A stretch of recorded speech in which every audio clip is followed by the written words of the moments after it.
الحمد لله وحده والصلاة والسلام على من لا نبي بعده ولا رسول بعده ولا خاتم بعده ولا أمة بعد أمته صلى الله عليه وسلم وصلاة وسلاما دائما على سائر الأنبياء والمرسلين وعلى جميع أصحاب الأنبياء والمرسلين خصوصا على أصحاب محمد صلى الله عليه وسلم وأزواجه وبناته وذريته أجمعين.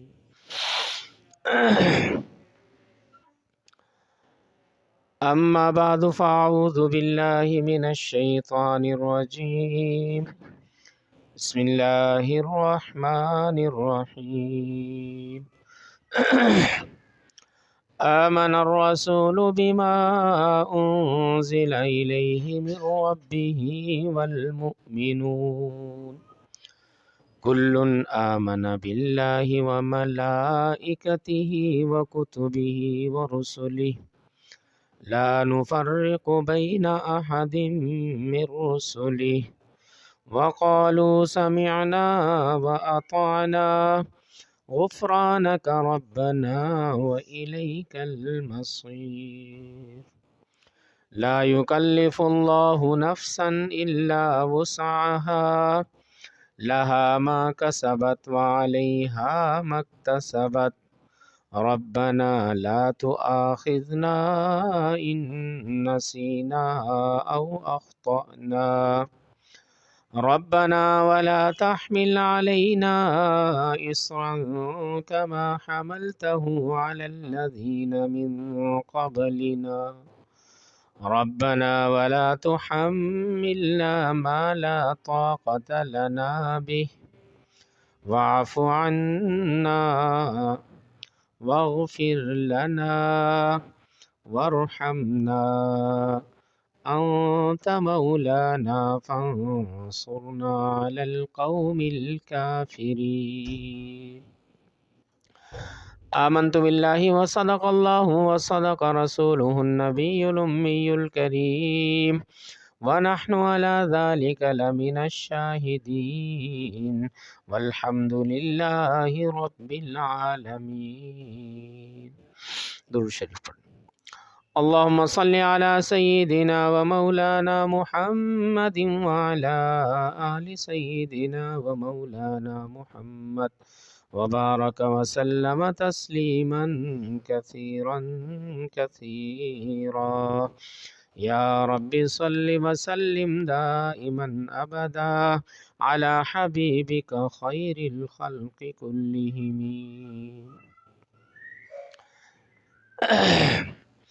حضرات محترم،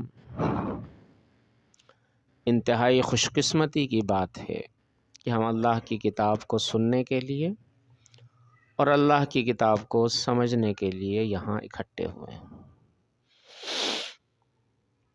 یہ بہت بڑی سعادت ہے، اور حدیث میں آتا ہے کہ فرشتے ایسی مجلسوں کو تلاش کرتے ہیں.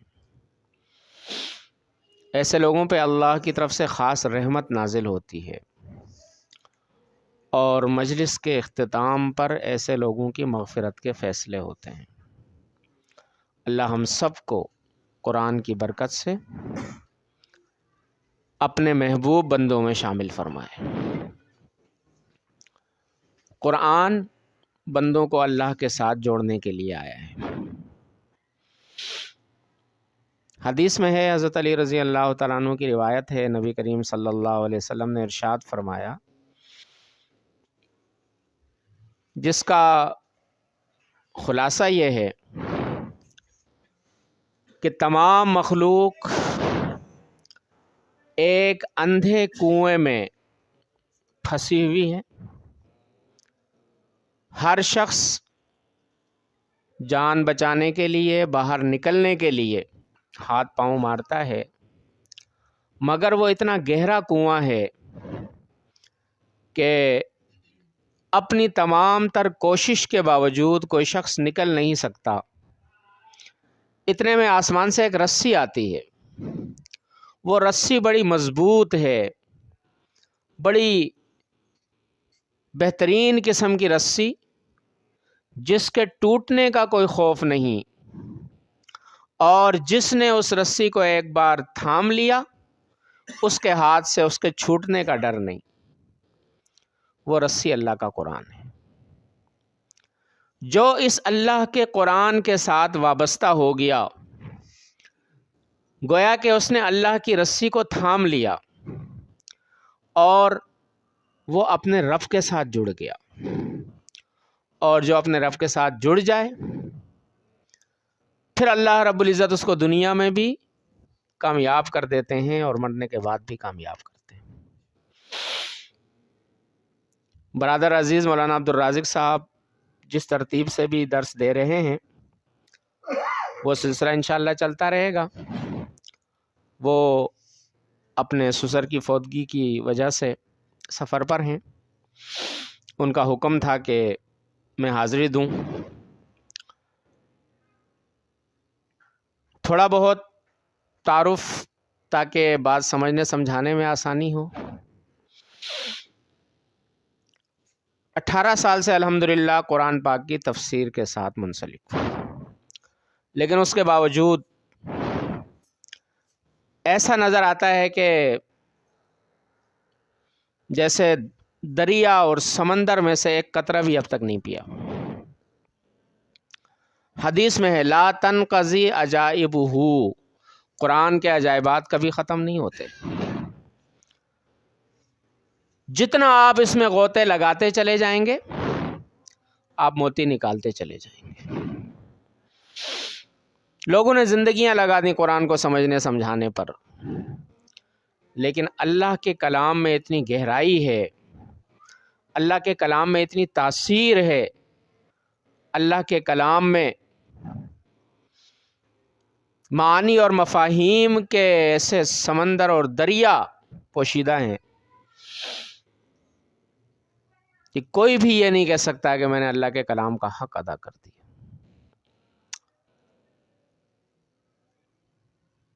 اللہ ہم سب کو قرآن کے ساتھ جوڑے. نیت کیا کرنی ہے؟ درس قرآن میں جب بھی بیٹھیں نیت یہ کریں کہ میں اللہ کی کتاب کو سمجھوں گا اور اس کے ذریعے اپنی زندگی میں تبدیلی لاؤں گا.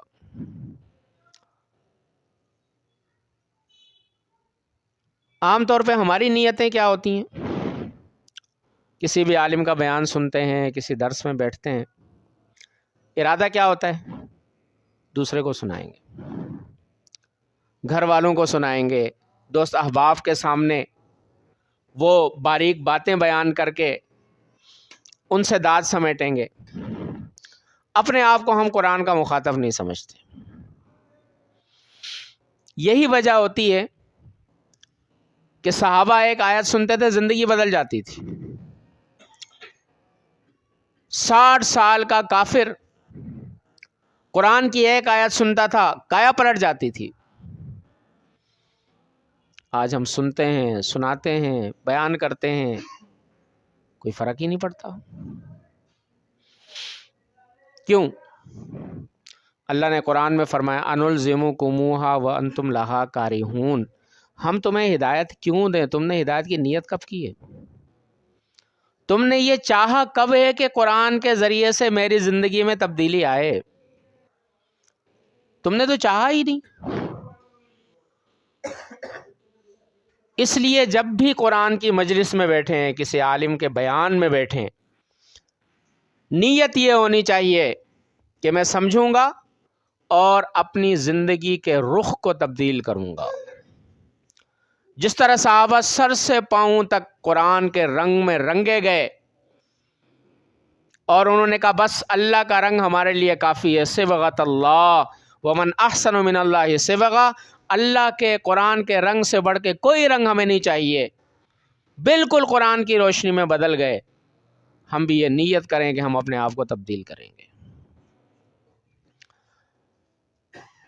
آپ کے سامنے یہ میں نے 2 آیتیں تلاوت کی ہیں. ان آیات کی ایک خصوصیت یہ ہے کہ پورا قرآن اللہ رب العزت نے نبی کریم صلی اللہ علیہ وسلم کو زمین پر عطا فرمایا. حضرت جبرائیل علیہ السلام آتے تھے، آپ صلی اللہ علیہ وسلم کے قلب اطہر پر قرآن کو نازل فرماتے تھے، پھر آپ اس کی تلاوت کرتے تھے، اور صحابہ کرام کی ایک جماعت بنائی تھی، 40 سے 44 تک ان کی تعداد آئی ہے. کاتبین وحی ان کی ذمہ داری ہوتی تھی کہ وہ اس کو لکھ لیا کرتے تھے.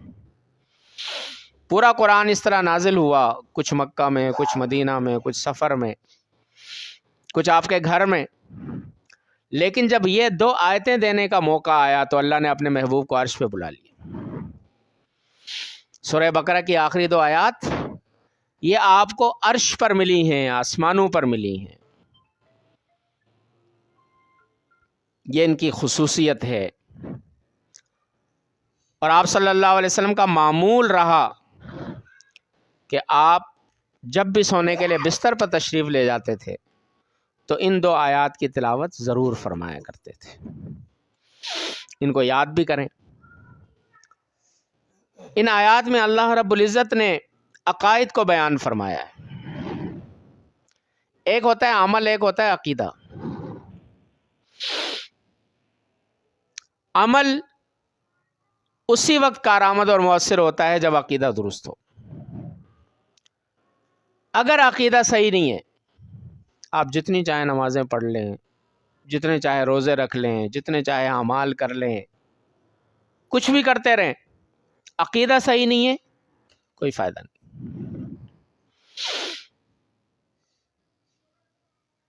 بیت المقدس کی فتح کے موقع پر حضرت عمر رضی اللہ تعالیٰ عنہ نے ایک یہودی مذہبی پیشوا کو دیکھا، راہب، بالکل ہڈیوں کا ڈھانچہ بنا ہوا، انتہائی کمزور، جیسے کئی دنوں سے اس نے فاقے کاٹے ہوں.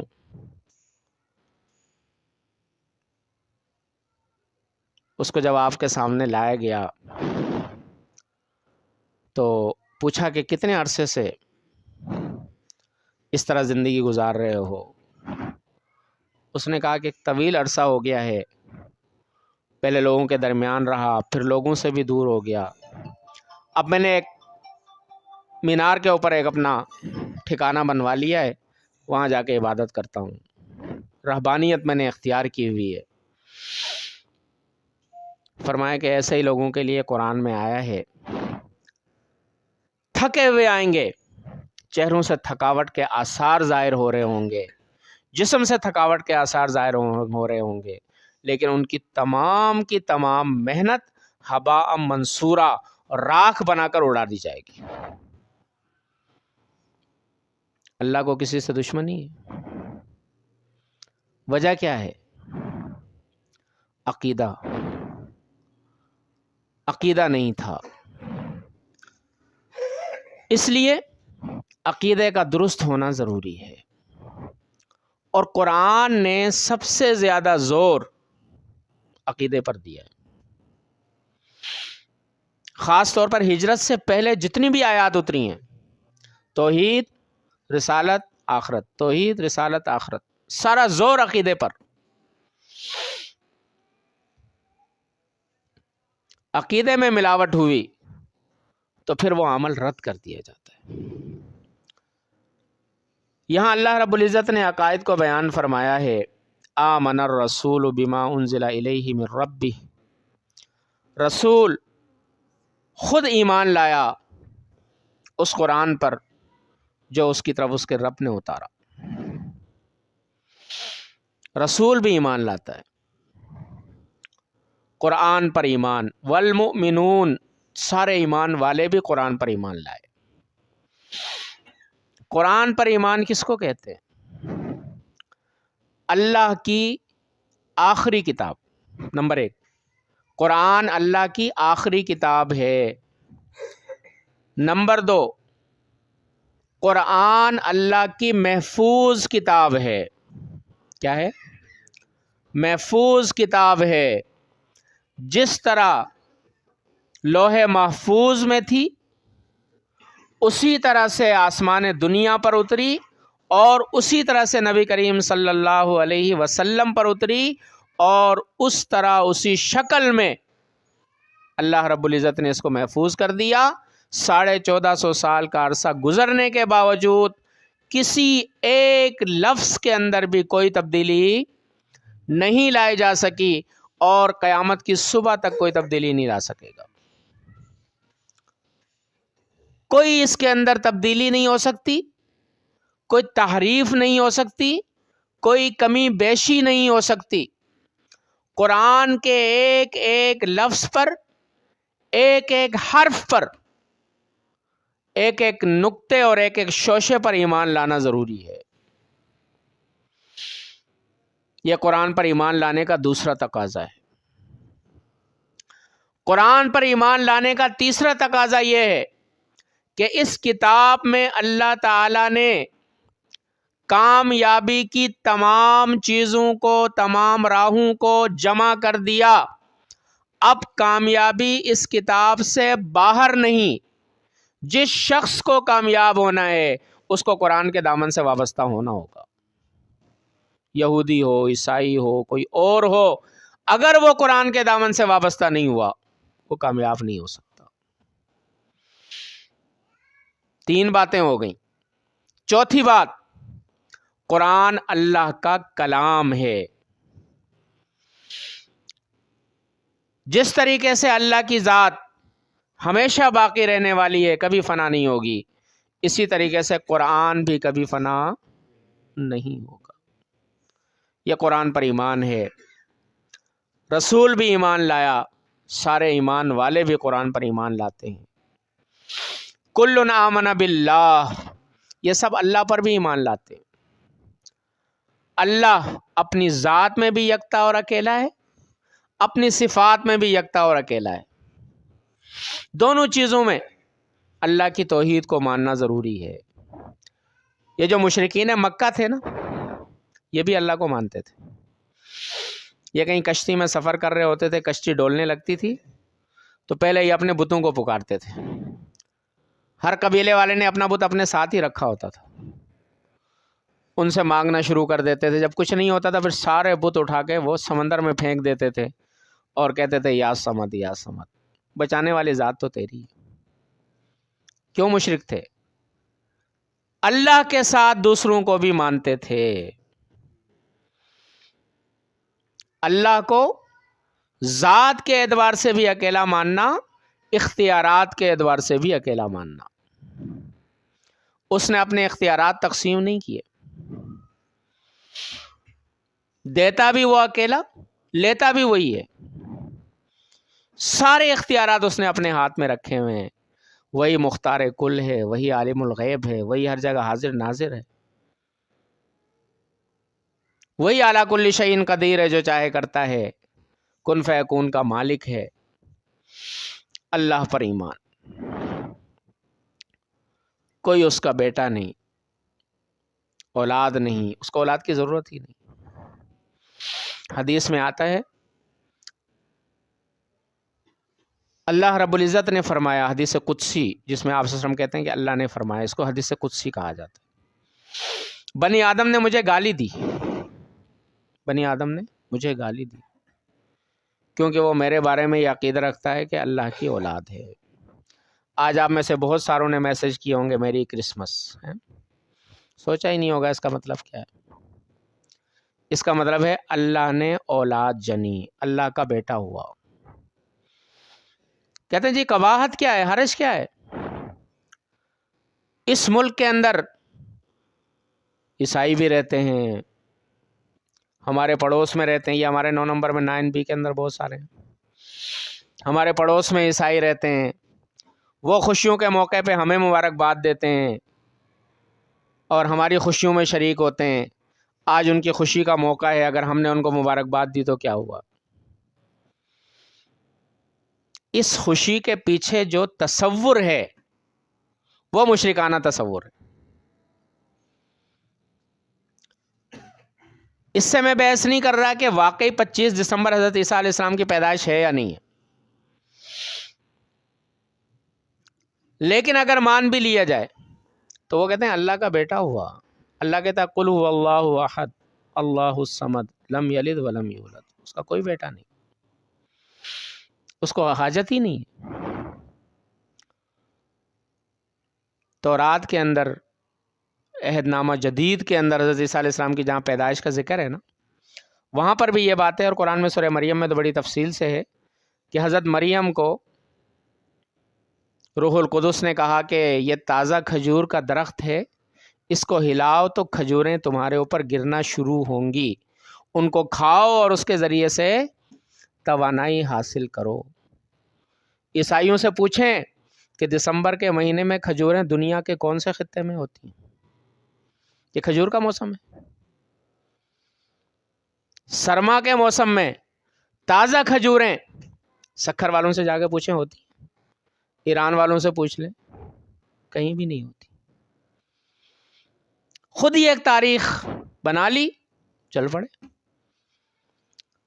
اور پھر اسلام کے اندر تو جشن کا تصور ہی نہیں ہے۔ اگر کسی کی پیدائش پر جشن منانا ہوتا تو صحابہ آپ صلی اللہ علیہ وسلم کی پیدائش پہ دنیا کا سب سے بڑا جشن مناتے، ہر سال مناتے، اہتمام سے مناتے۔ اللہ کو اس کی ذات اور صفات میں یکتا اور اکیلا ماننا، وہ ملائکتہ، فرشتوں پر ایمان لانا۔ فرشتے ایک نوری وجود ہیں، اللہ نے پیدا کیا ہے، ذرہ برابر، لہجہ برابر ایک لمحہ کے لیے اللہ کی نافرمانی نہیں کرتے، اور کھانے پینے سے، ہر طرح کی خواہشات سے پاک ہیں۔ وہ کتبی ہی، تمام کتابوں پر ایمان، قرآن پر ایمان، اوپر تفصیل گزر گئی، یا پھر فرمائیں وہ کتبی ہی، تمام کتابوں پر ایمان۔ اللہ رب العزت نے جب زبور کو اتارا حضرت داؤد علیہ السلام پر تو وہ بالکل صحیح تھی، اور اپنے وقت کے لوگوں کے لیے سرچشمہ ہدایت تھی۔ اس بات پر ایمان لانا ضروری ہے۔ اللہ نے تورات کو اتارا حضرت موسیٰ علیہ السلام پر تو وہ بالکل صحیح تھی اور سرچشمہ ہدایت تھی۔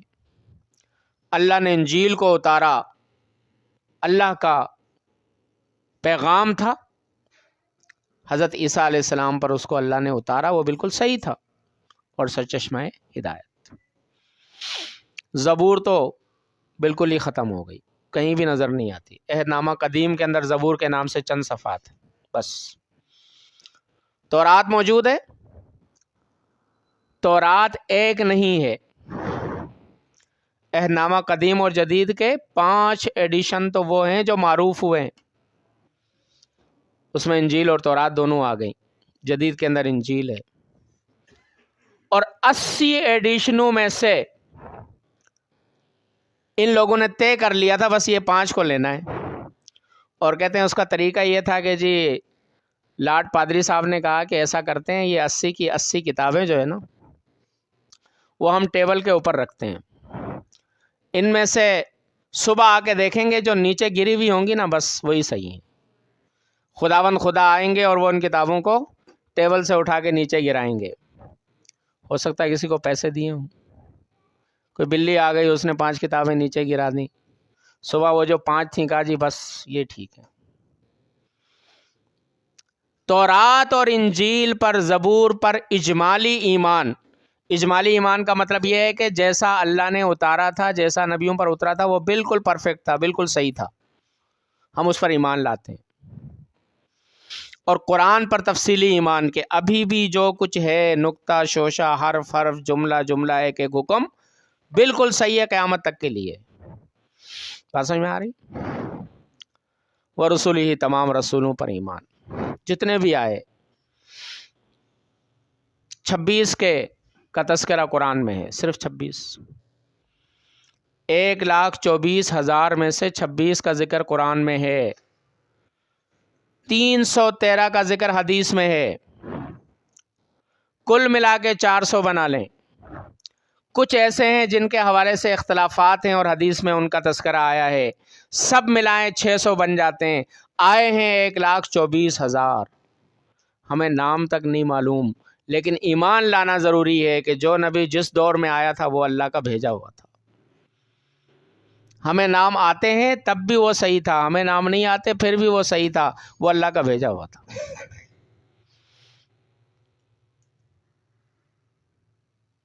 جو بڑے رسول ہیں، بڑے نبی ہیں، جن کا ذکر قرآن میں آیا ہے، حدیثوں میں آیا ہے، بنی اسرائیل کے انبیاء ہیں، ان کے حوالے سے جاننا بھی ضروری ہے، اپنی اولاد کو بتانا بھی ضروری ہے۔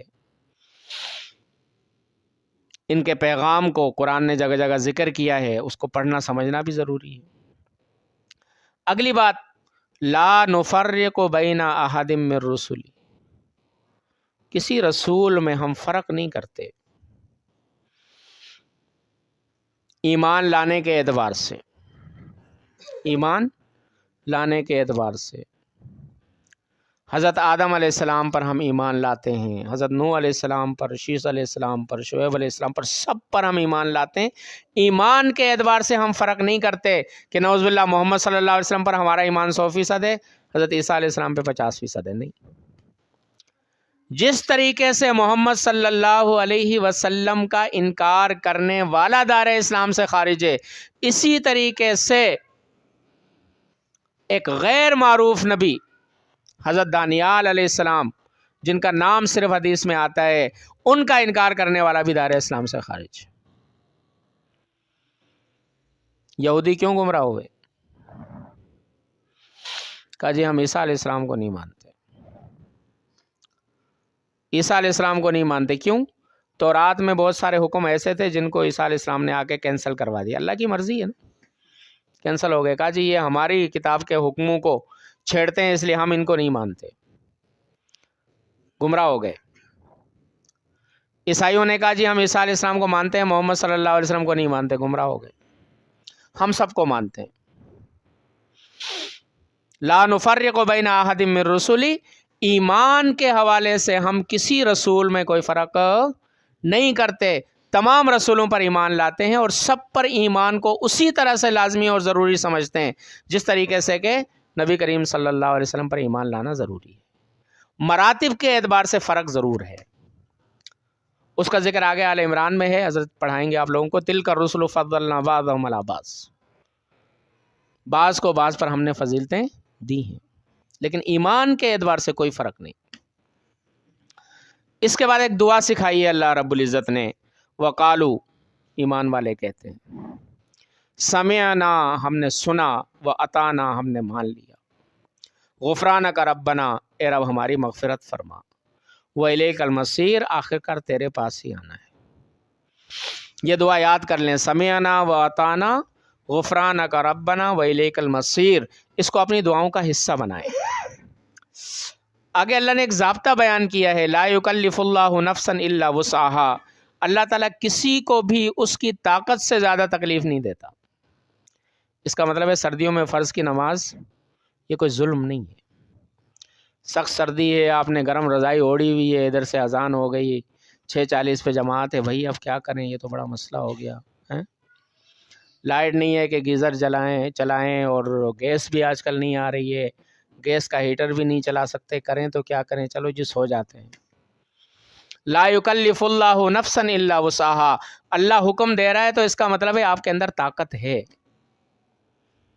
وینٹیلیٹر پر پڑے ہوئے مریض کو نماز کا حکم نہیں دیا، طاقت نہیں ہے، طاقت ٹھیک ہو بعد میں پڑھ لے، صحت ہو پڑھ لے، مر گیا وصیت کر لے، فدیہ دے دے، ابھی طاقت نہیں ہے۔ معذور کے لیے آسانیاں پیدا کر دیں، جتنی طاقت تھی، ایک آدمی ہے وضو اس کا نہیں ٹکتا، وہ اس وضو میں 2 رکعتیں بھی ادا نہیں کر سکتا۔ 2 رکعتیں اطمینان والی، تقریباً سمجھیں کہ 3 سے 4 منٹ۔ اگر کسی کا وضو 3 سے 4 منٹ بھی نہیں ٹکتا اور یہ معمول بن گیا، ایک تو یہ آپ نے خوب دال کھا لی، کچھ اور کھا لیا اور اس کی وجہ سے معاملات خراب ہو گئے، یہ معمول اس کا ہو گیا، شریعت کہتی ہے اب یہ معذور ہے، جیسے نماز کا وقت داخل ہو یہ وضو کر لے، جب تک اس نماز کا وقت رہے گا اس کا وضو برقرار۔ کتنی آسانی کرتی ہے۔ اللہ اکبر کبیرہ۔ لیکن اپنی سوچ سے نہیں کہ آپ نے اپنے طور پر فرض کر لیا جی میں تو شرعی معذور ہوں، اور اس کے بعد آپ نے من مانی کرنا شروع کر دی۔ جب اللہ کے ہاں گئے تو پتہ چلا جی ساری حاضریاں لگی ہوئی ہیں، آپ نماز پڑھتے رہے اور وہاں پر ایبسینٹ ایبسینٹ ایبسینٹ ایبسینٹ، بھئی یہ تو معذور تھا ہی نہیں، اس نے کہاں سے معذور اپنے آپ کو بنا لیا۔ اس لیے علماء سے پوچھیں، مفتیان کرام سے پوچھیں، اللہ تعالی ہم سب کو صحت تندرستی عطا فرمائے۔ جو معذور ہیں مسائل پوچھ کر عمل کریں۔ لہا ما کسبت وعلیہا ما اکتسبت، جو اچھائی کرے گا اسی کو فائدہ ہوگا، جو برائی کرے گا نقصان بھی اسی کو ہوگا۔ کوئی کسی کا فدیہ نہیں بنے گا۔ دنیا میں ہوتا ہے نا، چودھری صاحب نے کہا جی چودھری صاحب کی جگہ پر ان کے نوکر کو اٹھا لو، پیون کو اٹھا لو، ہو جاتا ہے۔ وہاں یہ چیزیں نہیں چلیں گی۔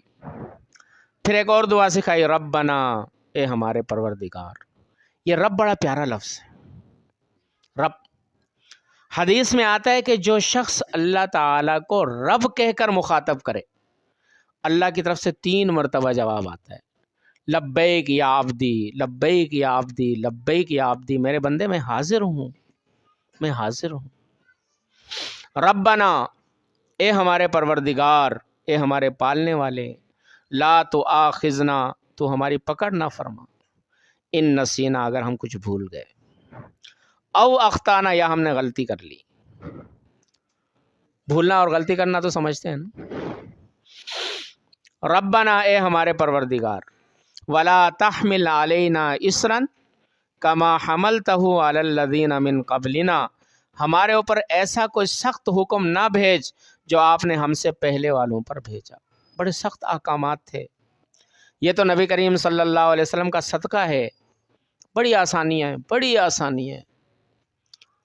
بنی اسرائیل نے بچھڑے کی پوجا کی، مشرک ہو گئے۔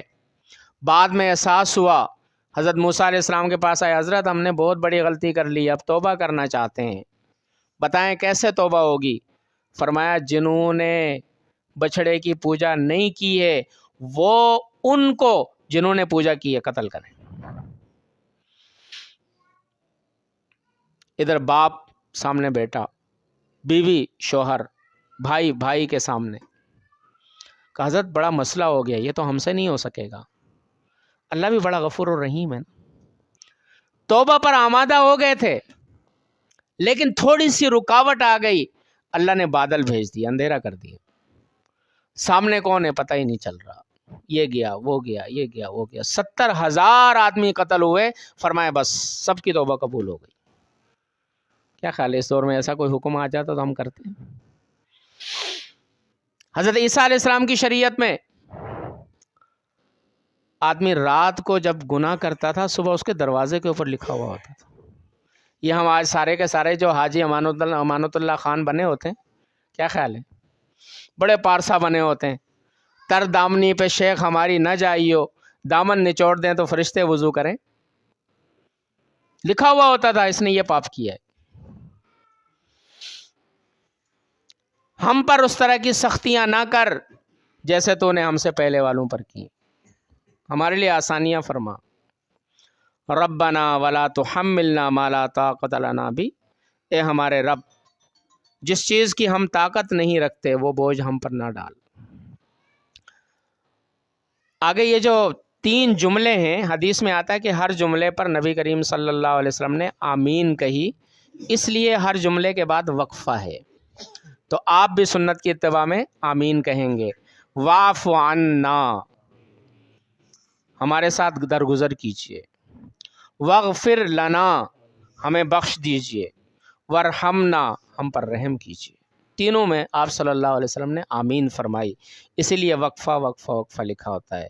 انت مولانا، تو ہی ہمارا آقا ہے، تو ہی ہمارا کارساز ہے، فانصرنا علی القوم الکافرین، کافر قوموں کے مقابلے میں ہماری مدد فرما۔